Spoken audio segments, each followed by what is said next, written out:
प्रकृति जो समय है वो सदैव एक समान नहीं रहता है।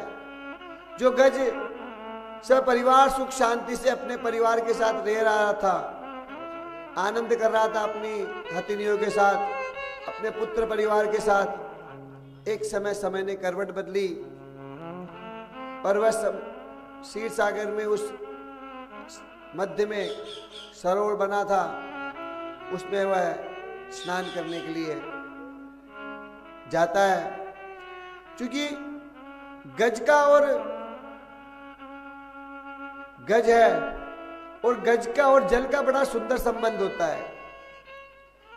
गज यदि एक बार जल में उतर जाता है तो घंटों स्नान करता है, अपनी सूंड में पानी भरता है, एक दूसरे पे अपनी हथनी पे डालता है, हथनी अपने हाथी पे डालती है, बच्चों को स्नान, इस प्रकार जैसे मनुष्य नहाते हैं एक दूसरे को स्नान करा के, वैसे वो घंटों तक स्नान करते हैं, एक दूसरे के ऊपर जल छिड़कते हैं, स्नान करते हैं और आनंद से उस जल विहार वो कर रहे हैं जल के अंदर। लेकिन अचानक स्थिति परिवर्तन होता है और एक बड़ा विशाल का एक ग्रह आकर उस गज के पांव को पकड़ लेता है। जो ही ग्रह ने गज के पांव को पकड़ा, भीषण दर्द हुआ, गज चटपटाया और अपने पांव को अंदर खींचता देकर बाहर खींचने के लिए ताकत लगाने लगा। और हम वो संघर्ष में, दोनों के बीच संघर्ष उत्पन्न हुआ।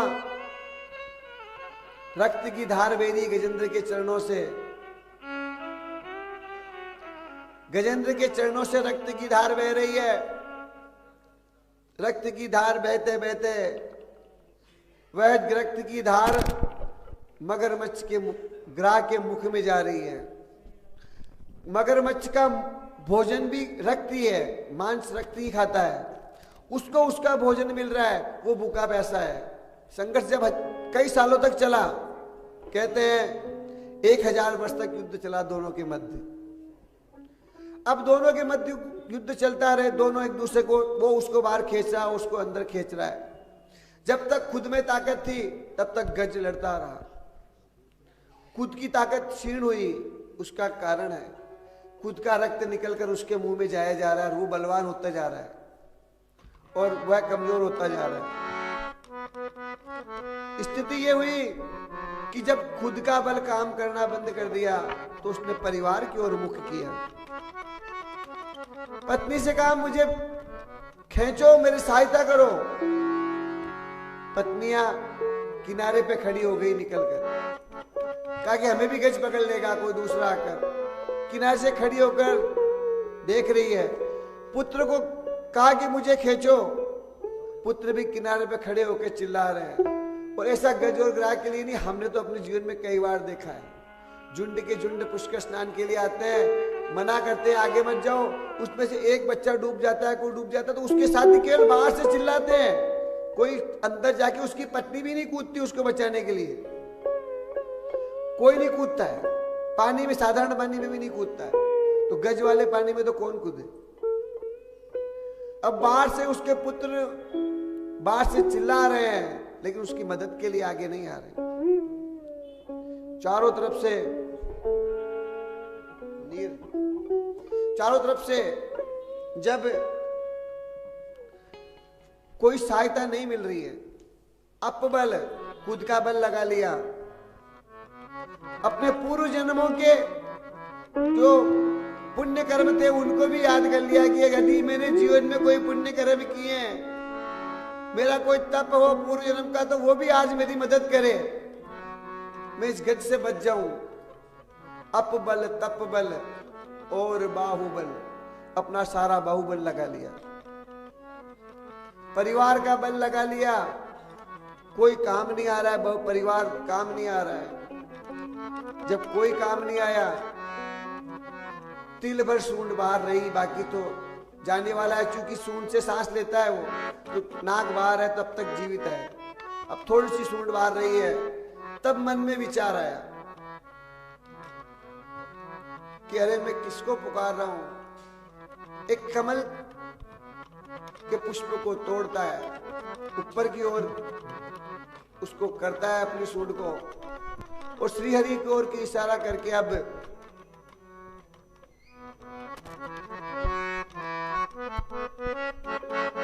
नीर पीवन हेतु गयो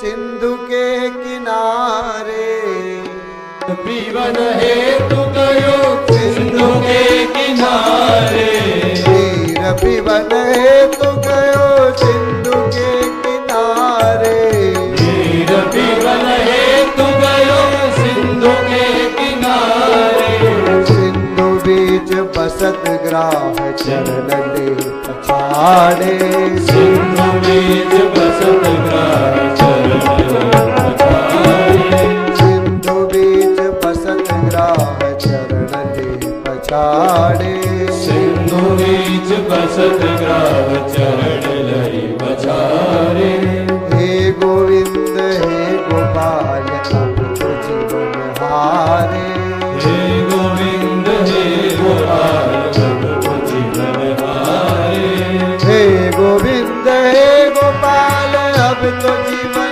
हारे, हे गोविंद हे गोपाल अब तो जीवन हारे, हे गोविंद हे गोपाल अब तो जीवन हारे, हे गोविंद हे गोपाल अब तो जीवन हारे, हे गोविंद हे गोपाल शरण है तुम्हारे, हे गोविंद हे गोपाल शरण तुम्हारे, हे गोविंद हे गोपाल शरण है तुम्हारे, हे गोविंद हे गोपाल शरण तुम्हारे।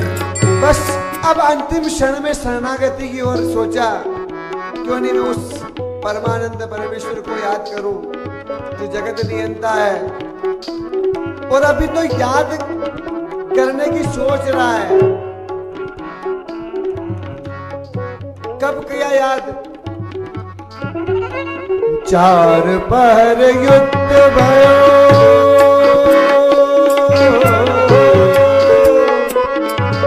चार पहर युद्ध भयो सिंधु के किनारे, चार पहर युद्ध भयो ले गयो मझधारे, चार पहर युद्ध भयो ले गयो मझधारे, चार पहर युद्ध भयो ले गयो मझधारे, चार पहर युद्ध किया। समझ बात को समझना, बाल अवस्था कितने भी रोग आए लड़ लिया, समर्थ हो गया। किशोर अवस्था सब योगों से लड़ लिया, युवा अवस्था सब रोगों से लड़ लिया, लेकिन जब वृद्धावस्था आई और जब शरीर कमजोर हुआ तब चौथे पैर में युद्ध नहीं हो सकता। चार पैर युद्ध भयो ले गयो मझधारे, चार पहर युद्ध भयो ले गयो मझधारे, चार पैर, पहले अपबल लगाया पहला पैर, तपबल लगाया दूसरा पैर, अपबल तपबल और बाहुबल, बाहुबल लगाया, वह भी काम नहीं आया।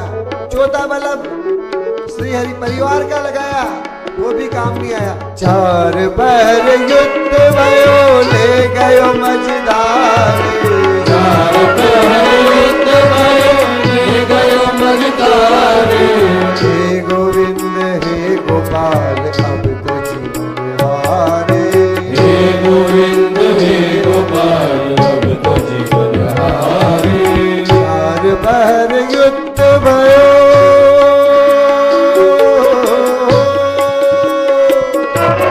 चार पैर युद्ध भयो ले गयो मझधारे, चार पहर युद्ध भयो ले गयो मझधारे, उस मझधार में ले गया वो काल, वो मगरमच्छ उसको उस मझधार में ले गया जिसका कोई खेवनहार नहीं, न परिवार है न किसी प्रकार का कोई बल है। उस चतुर्थ अवस्था में इंद्रियां काम नहीं करती है, परिवार को आवाज लगाओ ना तो गले में कफ भर जाती है, वो आवाज नहीं निकलती है मुख से। प्राण प्रयाण समिये कफवात पित्ते, गले में कफ भर जाएगा, आवाज नहीं निकलती है। किसको आवाज लगाऊं? जब यमदूत के पास नगर खड़े होंगे, आवाज नहीं निकलेगी। चार बार युद्ध भयो ले गयो मझधार, चार बार युद्ध भयो ले गयो मझधार। प्राण प्रिय पत्नी को पुकारा, पहला पैर। पत्नी दूर से खड़ी होकर देख रही है, कहती मैं तो अबला हूं, मैं क्या मदद करूं, स्त्री जाति से हूं। पुत्र को पुकारा, पुत्र ने कहा मैं तो छोटा हूं, मैं क्या मदद करूं। भाई को पुकारा, भाई ने कहा भाई भाई का सगा कब होता है संसार में, तेरी करनी तू जाने भाई।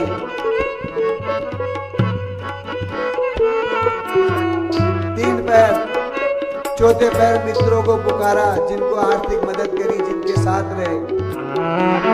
मित्रों ने कहा भैया सुख के सब साथी, दुख को न कोई।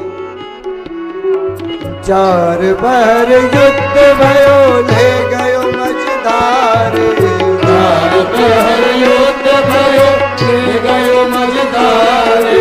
चार बार युद्ध भयो,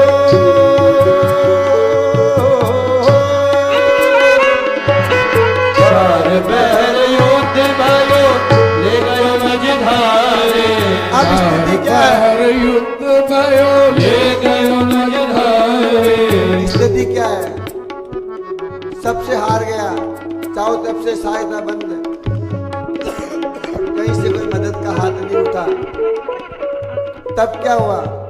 जो अभिमान था परिवार का, जो अभिमान था धन का, जो अभिमान था मान का, जो अभिमान था बाहुबल का, जब सारे अभिमान टूटे तब क्या हुआ?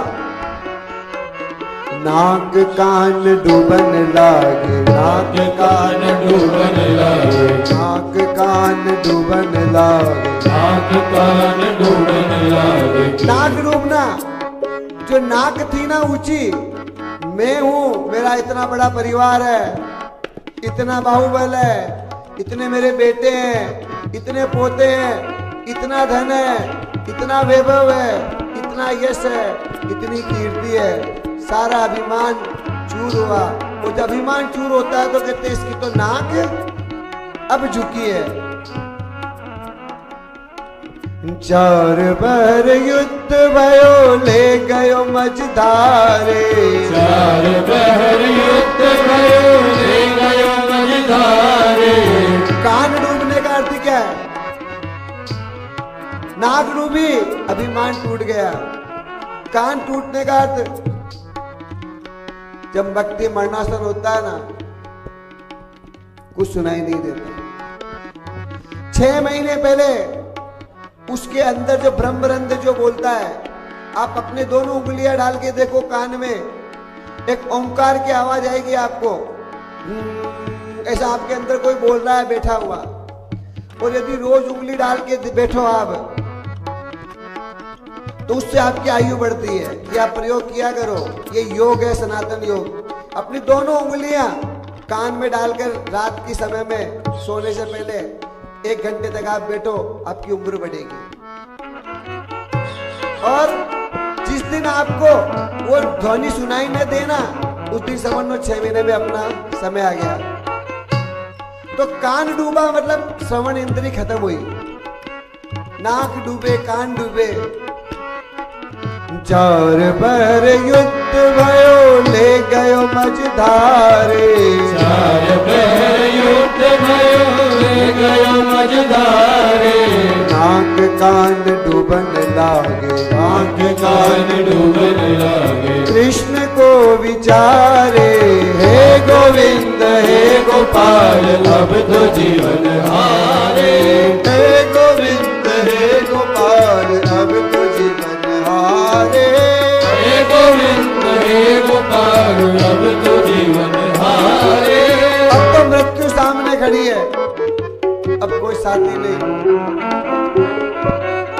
और जो ही अभी तो पुकारा नहीं है, अभी तो कृष्ण को विचार आया कि अब मैं बुलाऊं, और जो ही बुलाए ना, परिणाम क्या हुआ? द्वारिका में शब्द गयो, शोर भयो भारे। द्वारिका में शब्द गयो, शोर भयो भारे। द्वारिका में शब्द गयो,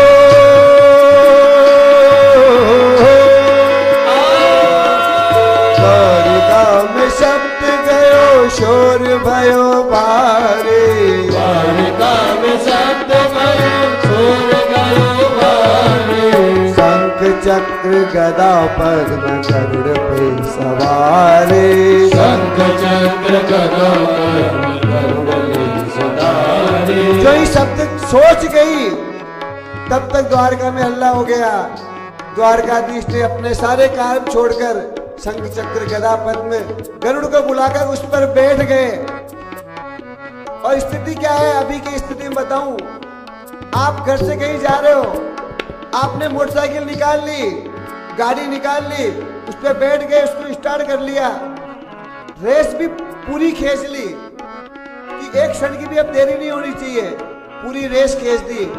गरुड़ जी, भगवान कृष्ण ने मानो गरुड़ जी के कानड़े मरोड़ दिए दोनों कि फुल स्पीड से चलना है। लेकिन गाड़ी कब तक नहीं बढ़ेगी? जब तक क्लीज नहीं छोड़ोगे। क्लीज छोड़ोगे तो गाड़ी आगे बढ़ेगी, वो गाड़ी वही भू भू करेगी। तो गरुड़ जी वहीं घुर घुर कर रहे हैं, जाने गरुड़ जी कह रहे हैं भगवान मेरे क्यों कानड़े मरोड़ रहे हो, ये तो बताओ जाना कहाँ है? कहा बस इसी बात की कमी है। वो पुकारे तो सही, मेरी तरफ से पूरी तैयारी है। द्वारिका में शब्द गयो, शोर भयो भारे।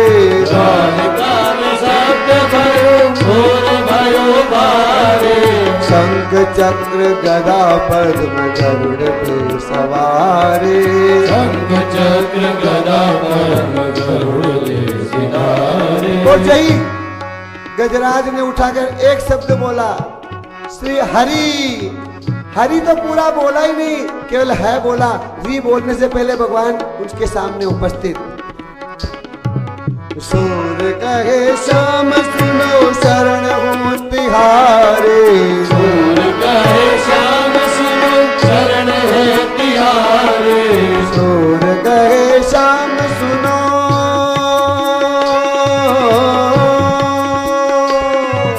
सूर कहे श्याम सुनो, शरण है तिहारे। जो ही गजराज ने हरि बोलने है बोला, इतनी देर में तो ठाकुर सामने वो शंख चक्र गदा पद्म धारण किए हुए चक्र से उस ग्राह का सर धड़ से अलग कर दिया, गज को छुड़ा लिया। और अब सूरदास कहते हैं, सूर कहे श्याम सुनो, शरण है तुम्हारे। सूर कहे श्याम सुनो, शरण है तिहारे। अब की बार पार करो नंद के दुलारे। अब की बार पार करो नंद के दुलारे। हे गोविंद हे गोपाल अब तो जीवन हारे। हे गोविंद हे गोपाल अब तो जीवन हारे। हे गोविंद राखो शरण अब शरण तिहारे। हे गोविंद राखो शरण अब तो जीवन हारे। हे गोविंद राखो शरण अब शरण तुम्हारे। हे गोविंद राखो शरण अब शरण तिहारे। हे गोविंद हे गोपाल अब तो जीवन हारे। हे गोविंद हे गोपाल अब तो जीवन हारे। हे गोविंद हे गोपाल अब तो जीवन हारे। हे गोविंद हे गोपाल अब तो जीवन हारे। हे गोविंद हे गोपाल अब तो जीवन हारे। हे गोविंद हे गोपाल अब तो जीवन हारे। हे गोविंद हे गोपाल अब तो जीवन हारे। हे गोविंद हे गोपाल अब तो जीवन हारे। हे हरि हे हरि हे हरि हे हरि। हरि हरि हरि हरि हे हरि हे हरि हे हरि हे हरि। हे हरि हे हरि हे हरि हे हरि हे हरि हे हरि। हे हरि हे हरि हे हरि हे हरि हे हरि हे हरि हे हरि। हे हरि हे हरि